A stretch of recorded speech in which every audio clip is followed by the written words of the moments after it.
Hello, அஸ்ஸலாமு அலைக்கும். இன்றைக்கி பாயாசம் காய்ச்சினம்மா. பாயாசத்துக்கு இந்த பவுடர் தான். இதில் தான் கேஷ்நட்டும் சேமியாவும் சீனியும் போட்டிக்கிது. நான் தேவைக்கு கூட கொஞ்சம் ஏலக்காய், ஒரு 4 ஏலக்காய் தட்டி போட்டேன்.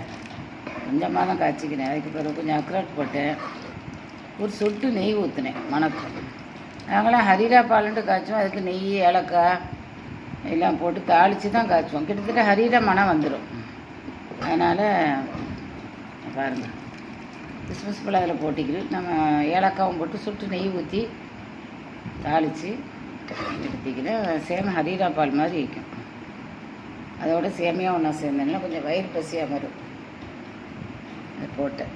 இதில் இது மட்டும்தானே இருக்குது, வேறு ஒன்றும் இல்லையே. கேஷ்நட்டு, முந்திரி பழம், சேமியா ஒன்று தான் இருக்குது. நம்ம இந்த நாளும் போட்டால் டிஃப்ரெண்ட் டேஸ்ட்டாக இருக்கும். இந்த ஆனப்பிங்கெல்லாம் ஊற்றுறேன் பாருங்கள்.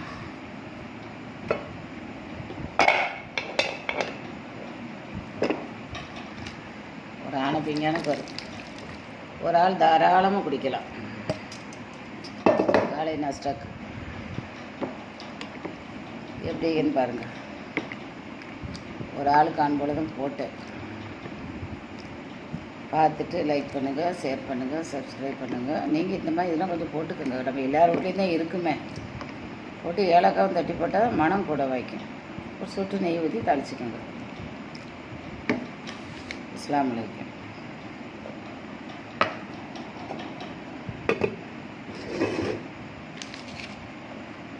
லைக் பண்ணுங்கள், ஷேர் பண்ணுங்கள், சப்ஸ்கிரைப் பண்ணுங்கள்.